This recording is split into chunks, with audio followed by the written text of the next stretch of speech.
Good afternoon, Matt and Wendy, Carolina from State Adventures. It was so lovely meeting you at the travel show last week. And I just wanted to hop on here and go through my ideas for Peru with you. That way it's a little easier to understand how everything works, what the logistics are. So let me share my screen and you'll be able to see that PDF that I sent your way. And I will just take the next 5-6 minutes and run through the itinerary. That way you can jot down any questions you have and we could tweak it and make sure it is perfect for you. So here it is. I started it on July 24th. Again, this is a private trip. You can choose any date. So you let me know what works, what doesn't. Maybe you're looking at airfare and we can build it around your flights. Just let me know.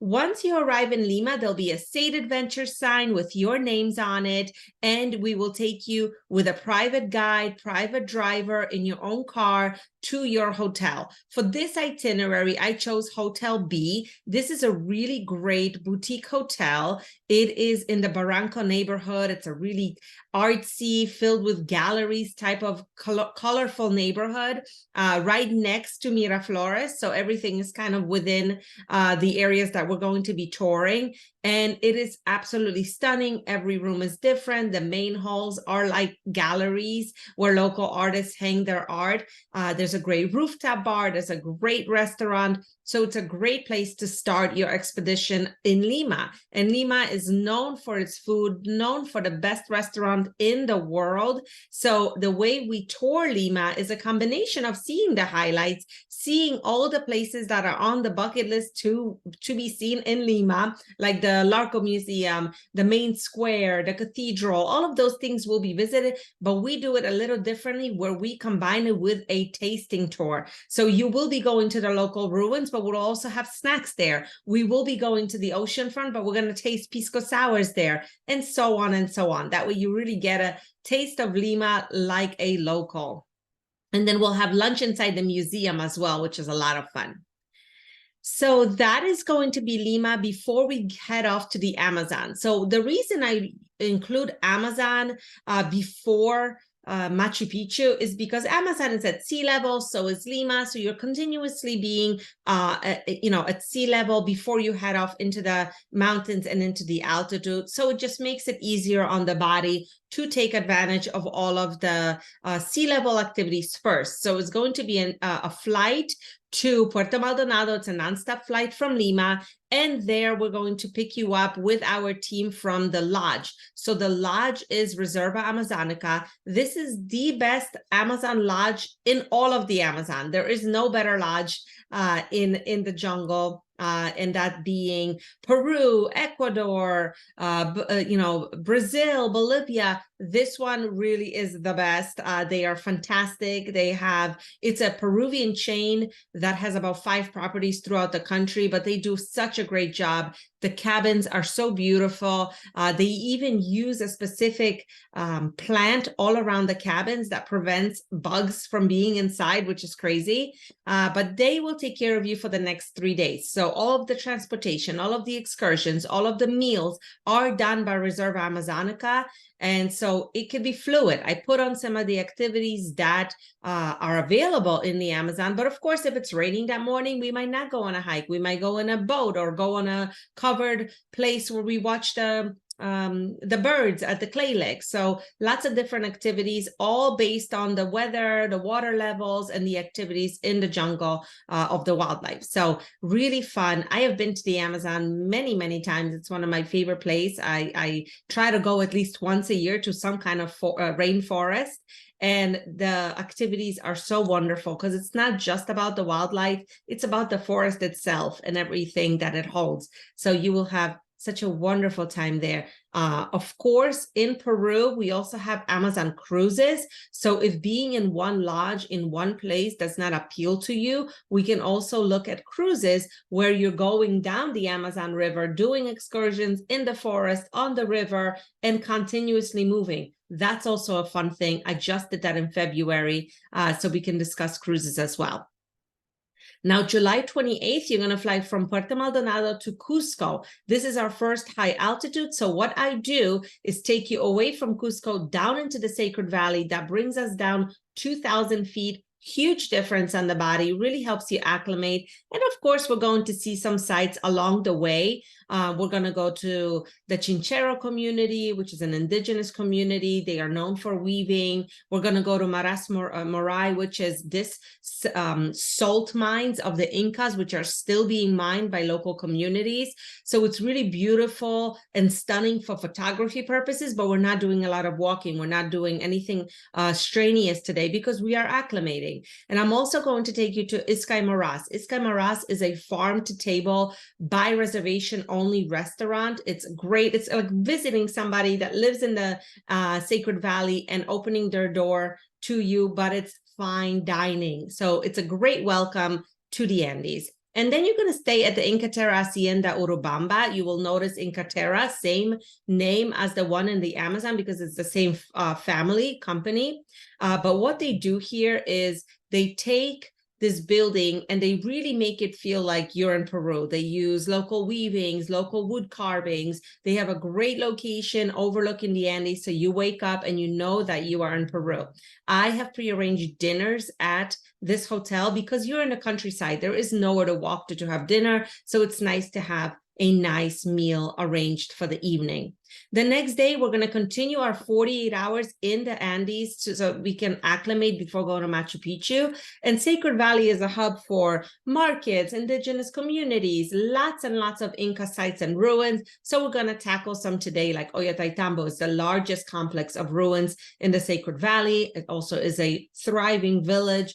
We'll go to Misvinay. This is a community high in the Andes that here at Sade Adventures, we sponsor them. So this is not going to be busloads of people visiting the community. You will be the only ones there outside of, the shamans and the local families that live there. And they'll show you a bit of life and what it's like to live here in the Andes. And what we will do here is something really special, the Pachamanca ceremony. And that is cooking the food underground like the Incas did. And that is our lunch. It is really beautifully prepared. It is quite the experience. So I hope you enjoy that.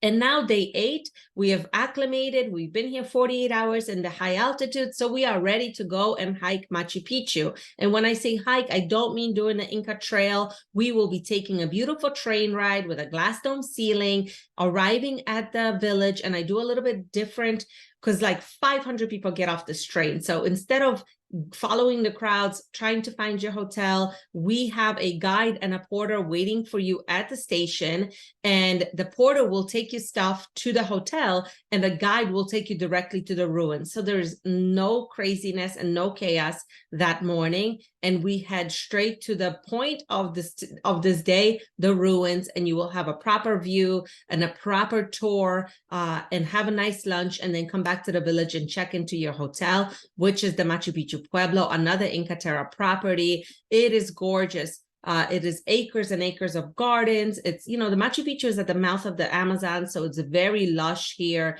and just a beautiful place to relax after hiking around the ruins. And then after dinner, we're going to get some rest because the morning after we will go back to the ruins for sunrise. And why do we do that? We've just been to the ruins because Machu Picchu is the highlight of your trip. And that first day does get a little bit quick, like chaotic. There's a permit. You can only be there for a specific time. And it gets really overwhelming. So if you go back in the morning, there's way less people. The lighting is amazing because it's sunrise. And you can do some peaks that you will not be able to do on your first trip. So you can hike Huayna Picchu if you want to have the most stunning views and experience. You could hike this little mountain called Uchuy Picchu, which is not strenuous the way Huayna Picchu is. We can do other trails around the ruins. We can do Machu Picchu Mountain. So there's lots of different hikes. The guide is with you. We will determine what works for you before you arrive so we can get the right permits. Then we'll have a lunch up there and take the train back to Cusco. So now we're fully acclimated. We can really enjoy Cusco. And I've chosen the JW Marriott for you here. And that's because they took an old convent, really remade it, but stuck to the history of the building. And it looks just such a good property. I was just there with Carlos, who you've met at the show. For last Thanksgiving, and they do a really good job. All the art that they found while digging, while building this hotel, they put into a gallery, so you can actually visit a museum filled with Inca art. And they kept some of the Inca wall in some of the rooms, so you will actually see artifacts inside the hotel, which is quite unusual here in Cusco, because most things usually go to museums. So the day 10, finally we're in Cusco. We can rest, sleep in. Then the guide will meet you, show you the best of Cusco. It's a great cobblestone town, many ruins all around it. We will tackle them all with your private car. And then in the afternoon, because you are fully acclimated, we're going to do a bit of cocktail or mocktail tasting, just so you can see some of the beautiful restaurants and bars in Cusco proper.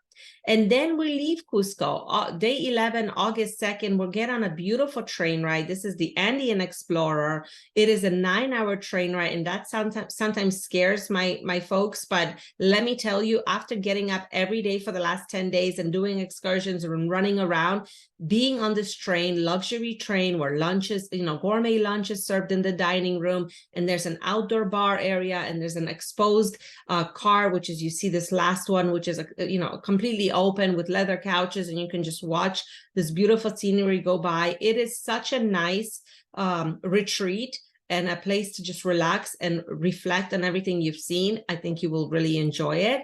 And then you get to Lake Titicaca, which is our last destination, and you check into Titilaca Lodge, which is the best place on the island. On the lake. It has its own peninsula island location, and they kind of do what the Amazon does. They take care of all the meals, all the excursions. They build an itinerary so you get to see the best of the lake while you are there for those 2 nights. As you see, this is the peninsula. They're at the end. They have their own port, their own boats, their own guides. Everything is really beautifully done. And the whole reason why we come to Lake Titicaca is to visit the communities that live here. So Uros Islands are the floating islands that are built out of reed. And then Taquila Island is a station, is a real island, stationary island that has a really interesting community there, where the men do all the farming and weaving, and the women do all the outdoor hard work. Kind of the jobs are swapped on this island as opposed to everywhere else in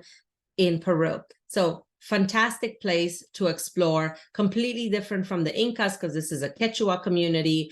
And then you spend another night, you have a beautiful, bonfire in Lake Titicaca. And then on August 4th, which would be day 14, we take you back to the airport. We visit some sites on the way and take you to the airport for Lima, and you flight home. So that is what the trip would look like. It is completely flexible. We can do, if you want to visit the desert and visit Nazca Lines and see Paracas, coast, and go to Ballesta Islands to see poor man's Galapagos, we can definitely do that. And of course, we can change dates and whatever it is that interests you. So let me know your thoughts. I hope this video helped you a little bit understand how we do things here in Peru, and I am at your disposal. Happy travels.